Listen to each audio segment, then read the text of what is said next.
name is Amiyahbraxton. I am the mother of Amiyahbraxton, who was hit and killed October the 4th, 2016 in our driveway in Pontotoc, Mississippi. Amiyah was the different child. I remember when she was born, she had eczema real bad. And I remember she used to just cry mercilessly. She was always itching and and she was always fidgeting around. And as time passed, she got out of the eczema. She was a happy little girl. She loved to draw. She liked to dance a little bit. She wasn't much of a singer, but she was a big help. After her sister had moved out and went to college, she had a little brother, and she just took him right under her wings. Like, she didn't mind help trying to feed him. She didn't mind trying to bathe him. Just whatever she could do. And she was just a pleasure to be around. She wasn't a hard-headed child, but if you told her that if she did something that you were going to spank her or discipline her, she'd be like, well, I'll just take it. You see what I'm saying? So she was just the straight up honest one. She just, if she had punishment and she did something, she just dealt with it. She used to draw a lot. After she passed, we found stuff as we were moving out of that residence where she had wrote stuff like, I love you, Mom. I love you, Dad. Even on the day she passed, she wrote something on her dad's window that he saw a couple of days later. And it's, I love you, Daddy. She just had love for everybody. And she loved church. And so, she was just my little artist. I said that was going to be my little artist who was going to draw those pretty pictures. Okay, so on October the 4th, 2016 was the day of the accident. I remember that morning I was getting her up for school, and me and my husband Charles, we were struggling a little bit. And I remember telling her, I said, now I'm just going to do your hair temporarily. I said, but when you get out of school and Dad get home, I'm going to go and I'm going to get some rubber bands and Mama going to fix your hair so you'll be a pretty little girl again. And I remember her telling me, Mom, that don't matter. It's okay. And so I was just telling her, I want you to do good in school today and have a good day at school. And as she was going out the door, she told me, Mom, I love you. And then I said, well, I love you too. I gave her a hug, and she went to school. A friend had called me to come in actually and help her out. So I went and I helped her out. I went home and I went to sleep. And I woke up to my phone ringing, and I wake up to my husband on the other end. He's hysterical. And by this time, I'm thinking maybe it's only like 2 o'clock. And then dawned on me that it was about 4:30. And so he was like, where are you? And I said, I'm at home. I said, that's why I had you to pick up Cam, because that's his name. I said, because I didn't want to drive, because I was thinking about, I just want to chill out a little bit, And he was like, well, my phone been ringing, and somebody just called and told me that Mike just got hit by a car. And I said, hit by a car? I said, no. I said, she didn't have any field trips today. And I said, and it's only 2:30. And then he said, no. He said, it's 4:30. He said, I need you to get up and I need you to go and find out what happened. So as I opened up the blinds to my window, that's when I saw the police department. It was like a terrible crime scene out there. And I remember just praying and said, Lord, please wake me up from this bad dream. And something just hit me, this ain't no dream, and you got to go. So as I'm so I open up the door and I hear people just screaming. There's the mother, and there's a car that's parked beside the garbage can.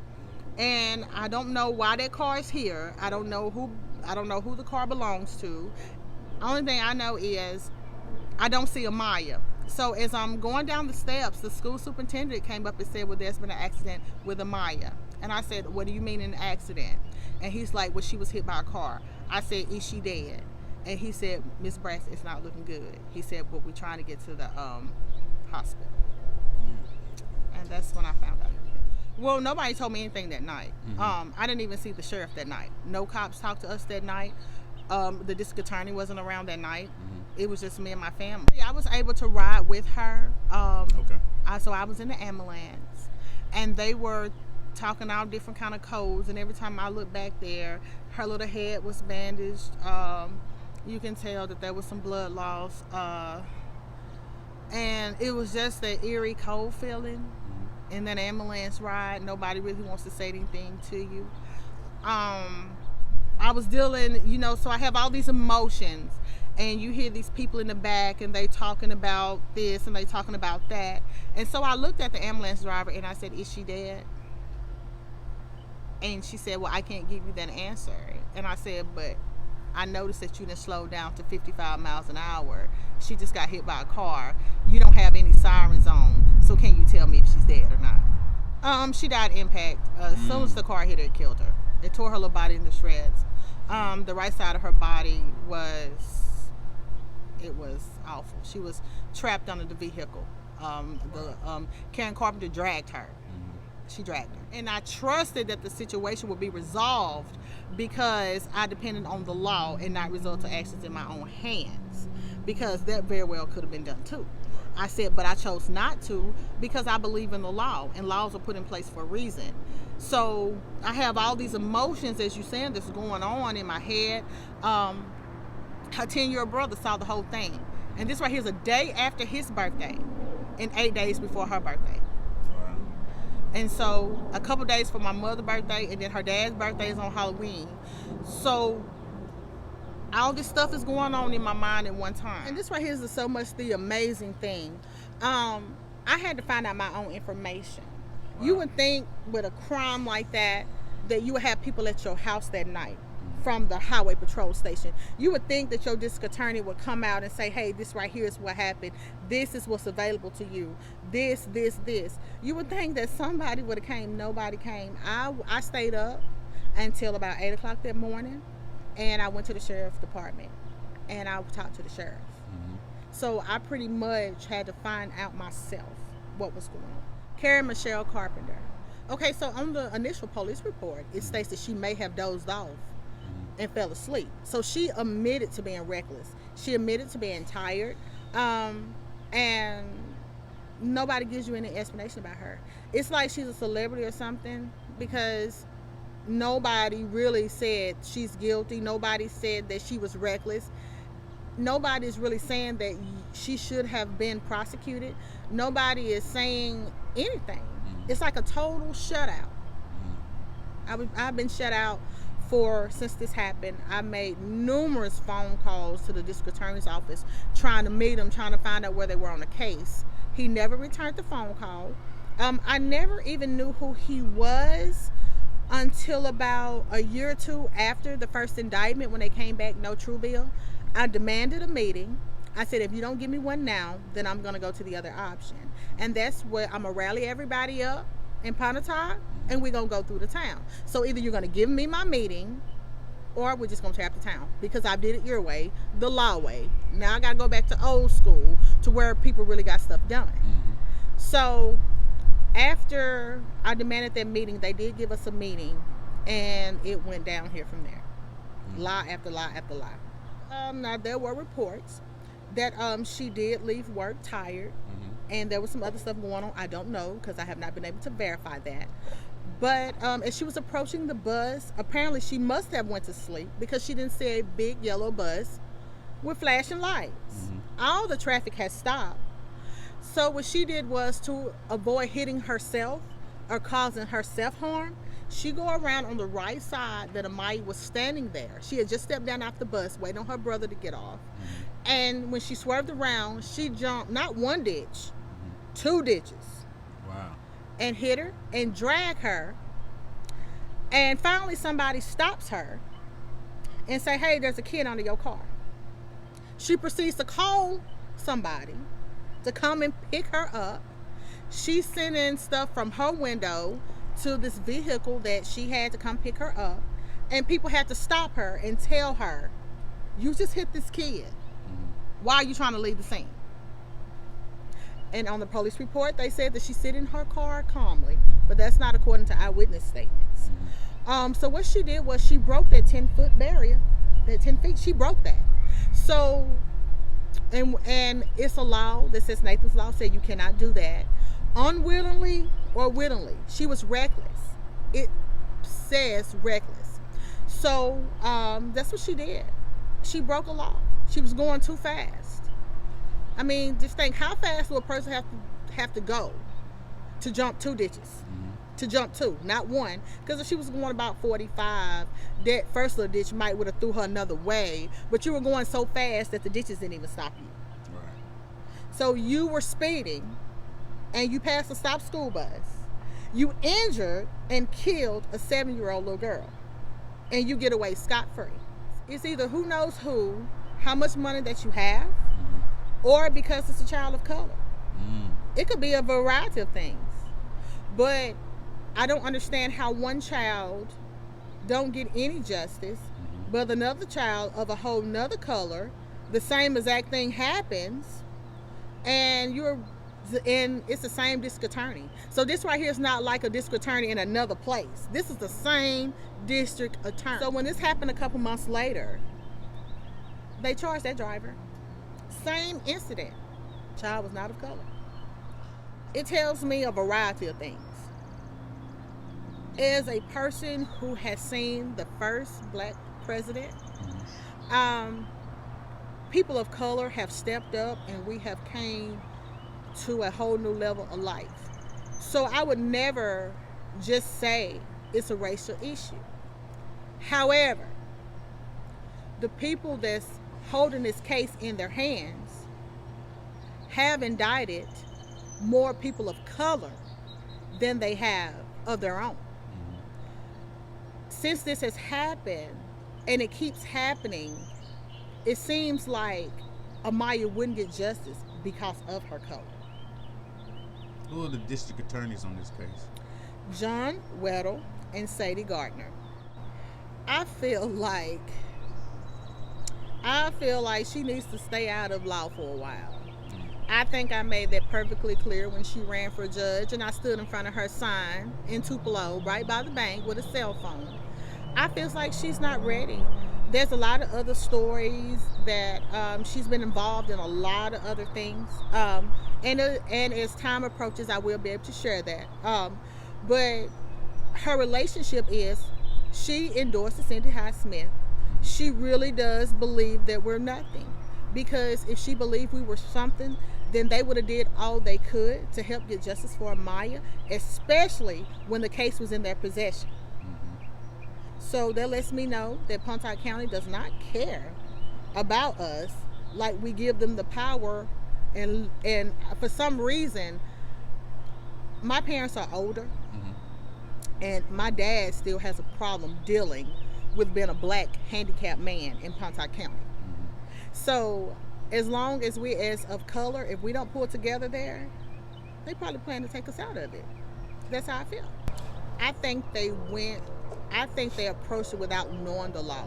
I think they're very ignorant of the law. However, that's no excuse, because you're supposed to know the law. You're supposed to take time and study it.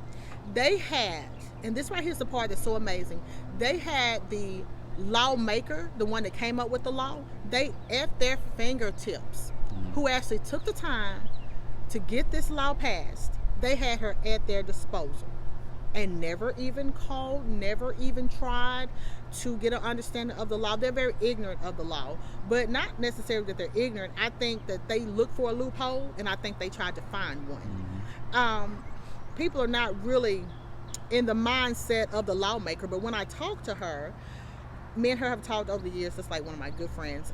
One thing that she has always said was she wrote this law to be intended to where even if the child did not die, they could be charged with aggravated assault. Right. That's still 20 years. So if they're killed, it's 20 years. So there is no loophole. There's just plain out don't care and not trying to do it for whatever reason. I know very minimum law stuff, but when I read the law, I totally understood it. If you pass this stop school bus, you are guilty. No questions asked. Because you are supposed to know how to stop behind a stop school bus. That is common sense. That's stuff they taught you in school. That's stuff they taught you when you got your driving license. That's probably one of the questions on the test. I haven't took one in a long time. So you just didn't stop, and nobody has held you accountable. We know that you can't do anything in the dark. It's going to come to the light, and when it comes to the light, I'm going to be right there.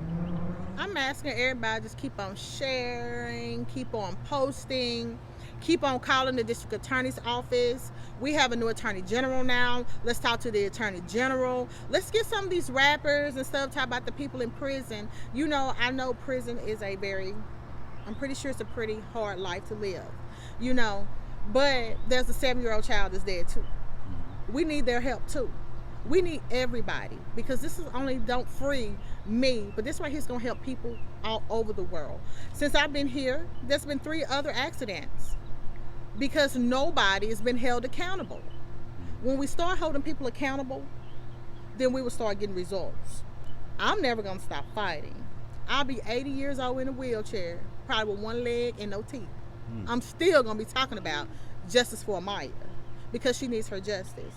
She has a voice from beyond that just be with me all the time. And I feel so encouraged sometimes when I think about it, because even though she hasn't got justice as of yet, there are people that I know when this incident happened, made up with family members they haven't talked to in years. There was some bridges that have been burnt. People repaired that. Friendships have been built. New relationships are being built. So it's not in vain. So that's the positive. And sometimes it does take a negative to get your positive. So if I was chosen, then I want to fulfill the destiny and the purpose of her death. It will not be in vain. October the 3rd is my son's birthday. He was 10 at the time. He don't even want to celebrate his birthday anymore, because he knows that he has to get up the next day and replay this whole day over. He know his sister got killed the next day. Then you have a couple days, and then you have her birthday. And you just wonder, you know, is there anything I could have done? You might blame yourself. I have trust issues. I do. My family has trust issues. But it does make me appreciate life. It made me appreciate grace. And it helps me not stay upset with anybody too long without going back and saying, I'm sorry, I apologize.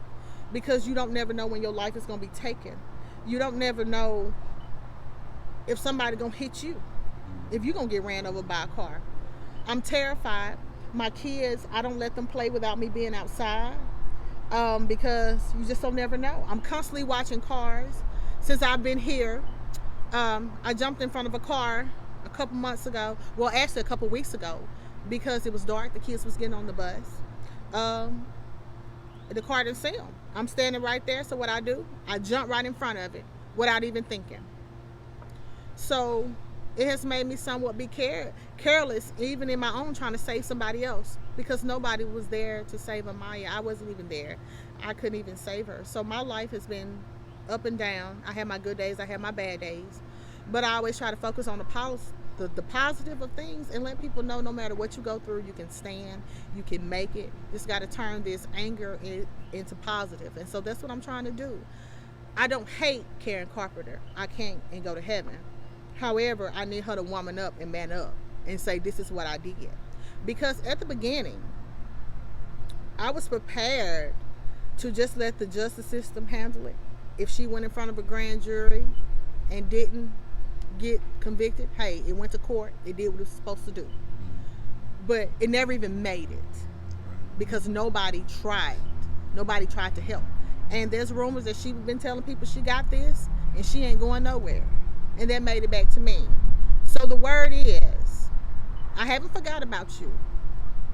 I'm concentrating on you every day, and I will not stop until you are arrested and charged, period. In the state of Mississippi, you have to prove intent or premeditation. Oh, okay. So the issue is she could be charged on numerous other crimes. I think Ms. Braxton was talking about Nathan's Law. But not only Nathan's Law, she could be charged with manslaughter. She could be charged with reckless driving, endangering the welfare of a child. Any of these things. He said himself, from a direct quote, that in 2018 he considered her case closed if it wasn't any new evidence. They did talk about Nathan's Law, and they did talk about aggravated assault. However, when he had inclined was that he had inclined that he didn't feel it was willful. She willfully hit Amiyah. Well, we know that if they charge her with assault, or if they charge her with manslaughter, you don't need any intent. So she could have been willfully did it or not. So it's just the DA. The DA was holding up the case, and I feel like if they don't want to handle the case, because I don't feel like under the Mississippi judicial system, Amiyah is ever going to get any justice. We try to really keep race out of it, but the facts are, and these are my own words, not Ms. Braxton, so I want to make it clear, is we have 2 Caucasian kids that was hit, exiting a school bus, okay, that received some kind of form of justice, okay? You have Amiyah, which is this little African-American kid that was hit by a Caucasian driver, and she received no justice, no indictments, no arrest, anything. At the end of the day, you was driving reckless, whether you intended to kill Amiyah or whether you didn't. That should not matter. And under Mississippi, apparently because of who Karen Carpenter is and her influence in the judicial system, we believe, because it's really, really hard to get anything. It's really hard to get any paperwork on Amiyah. It's really hard to get any court files, any of that stuff. So it leads me to believe, I've been doing it long enough, that she has some kind of influence. So what the end goal will be for us is, one, I want to get some type of law for Amiyah, because it's every day from every state, you have these kids getting hit by a bus, and it's because we're not doing anything about it in these situations like this. So that's one of the things, and we would like a higher court to pick up her case. Right now, I feel like the state of Mississippi will be biased in even attempting to indict her a third time, because they're not willing to try to indict her on any charge but murder. And why? Because they know that you can't prove intent or premeditation with murder. But they won't even try her on a lesser charge like manslaughter or assault or gross negligence or any of those things. We really appreciate you guys, because in the media world, her case is considered a cold case, and one of the goals for the last 2 years is to make it a warm case again with people who really care, because it happened in 2016. So it's really been a lot of pressure, and I think that that's where we need to be, so they know that, listen, we're not stopping until it makes sense. This makes no sense. Exactly. So a lot of times it's picked up a lot of traction on social media. She's been trending for about a month and a week now. It is a petition. We have over 63,000 signatures, and we hope to get more, as many as we can. We want to make sure that this family gets some justice, because that's all they want. We know that people have prepared her that she might not get any justice. We're going to get some justice. Yes, ma'am. Karen Carpenter is going to receive some justice, and it's not just civil justice, because that's what the DA and in this report he said that maybe basically he wanted that's what he was leaning towards, and I'm about sick and tired of dumb relying on black cases just to get monetary. Right. Monetary. No, we want her prosecuted under the law. We know that it's a lot of charges she could. They didn't want that to happen. So you start looking at some prosecutorial misconduct, and you start looking at, because they have to answer to somebody. It's always a higher court. Now, what is really, really funny is, since she's been viral, she's been trending, then all of a sudden they have this highway in honor of Amiyah, so we know they're listening. We just got to keep the pressure on them. Yep. We know they're listening, because they gave her this highway, and I mean, we had no warning. They emailed her like 24 hours later and said they was going to get this highway, and we're thankful. Don't get me wrong, I'm thankful that she has the highway in her memory, but now what? You see what I'm saying? Now, when are we going to charge Karen Carpenter under the law? Because had it been the other way around, and Ms. Braxton was traveling Like she said, if she had been traveling and she had hit a kid, whether it be a black kid, whether it be a white kid, she would be still in jail. It's sad that I've been handling cases in Mississippi for a long time. Mississippi needs to stand up. It's the one place where it's a lack. One, because the people are terrified, and I understand that, but we got so much going on in Mississippi right now that they can't, one of the things is, you know, I understand that people be scared and intimidated, but they can't take everybody out, and it's a time to stand up because they are just sweeping this under the rug. Like, Amiyah's life didn't even matter. This lady hit Amiyah. She jumped the ditch. She hit this little girl and didn't have no disregard for her life. Had it not been for people on the scene, she would have fled the scene of a crime. She didn't care about Amiyah's life, so you have a lot of people that's divided, specifically on social media, because we put it out there how it was. A lot of people was mad because I used race, and, you know, they wanted to say that I was race baiting. To me, they're case baiting, you know, because Amiyahbraxton life matters. Her life matters to a lot of people, and what's so amazing is you have so many people that support this story. It's not only black people, it's white people, it's a whole bunch of people that share the petition, and that's what they need to see. That we share the story, we're going to share her name, we're going to share her hashtag, and we're going to keep on until Karen Carpenter is arrested. And if they don't want to indict or arrest her, then we'll go through other revenues, be it whether we want to go after the DA, and that's probably the next step, because they don't want to do their job. So sometimes you have to make them do their job.